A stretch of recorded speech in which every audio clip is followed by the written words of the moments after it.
What up, Comedy Carhole? How we doing?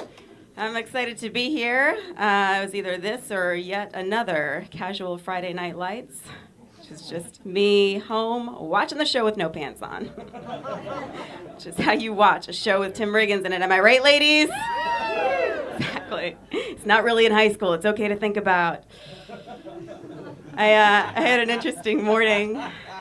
I just got a check returned to me today for a parking ticket. Apparently, the city of Los Angeles will not cash a check if you've written anal rape in the memo line.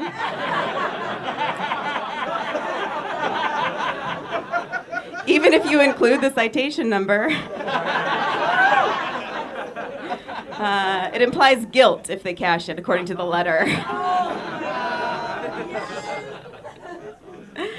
I hate parking tickets. I don't mean to be controversial. I just recently got a boot on my car. Thankfully, it's an UGG, so it's super comfortable. So stupid.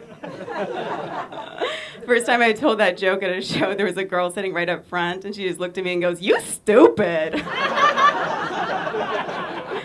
like, I know. Look at how I chose to make my living. What does that job pay? 0? I'll take it.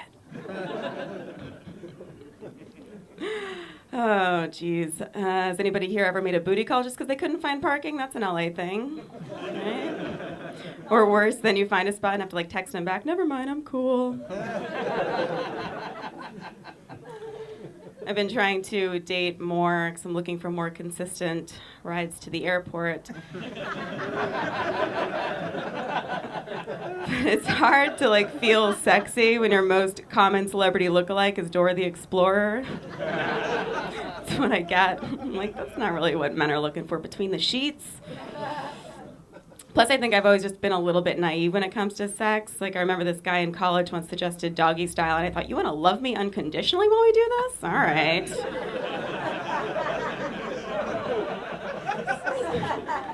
Seems a little premature, but then again, so are you. Let's do this.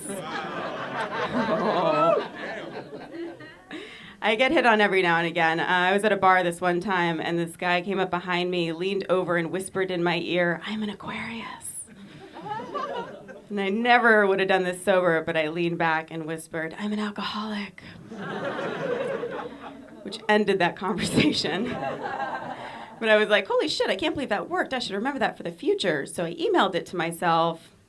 So the next morning, I just woke up to an email from me saying I'm an alcoholic. I was like, why was I so hard on myself last night? Didn't even do anything that terrible.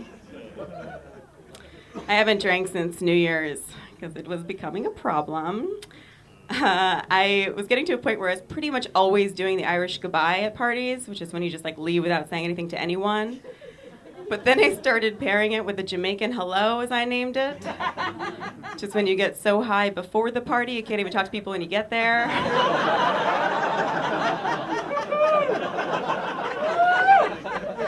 So my friends would be like, "Hey, what's up?" I'm like, "My anxiety. I'm going to be in the corner eating Starburst. So I forgot my wallet. I did pack a snack. That's where my priorities lie." I went to college at Rutgers. I was a psych major there, and I still get email updates from the psychology department. And I just got one recently that apparently there's a psychologist there dedicating his entire dissertation to figuring out what goes wrong when a woman can't orgasm, besides the relationship.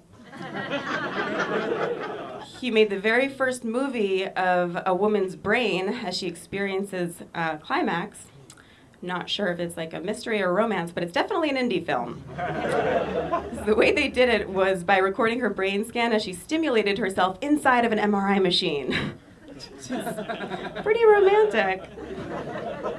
It was obviously all for this research, but then another part of me was like, there's no way this is not going to come back to bite us in the ass in 5 years. Because eventually we're just going to have handheld devices that we can look at our brains on, just like we have heart monitors and blood pressure regulators. And then it's going to be impossible for women to fake orgasms, you guys.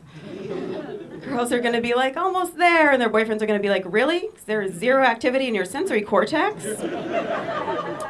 And your limbic system's pretty much a corpse. So I'm just going to stop. You can go back to thinking about remodeling the kitchen. Or whatever bitches think about when they can't get off. It's not Tim Riggins, I'll tell you that.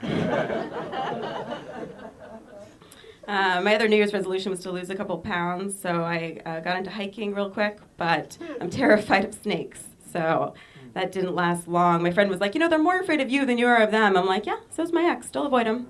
It's not the point. So I ended up getting a personal trainer, and when you do that, they have you fill out this whole questionnaire on exercise history and body type. One of the questions was, what is your biggest problem area? So I just wrote in my childhood.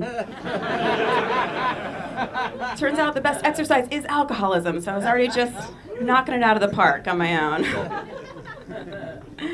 I kid around, but I actually get along pretty well with my parents. I'm writing a book now called Shit My Dad Says to Underage Girls. Just kind of a lot of different versions of, hey, come here.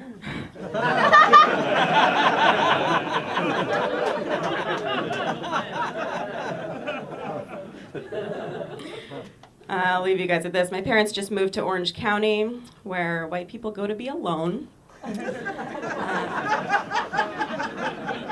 I'm a little afraid that Orange County is starting to seep into my mother because she has started giving me some pretty aggressive dating advice since I turned 29.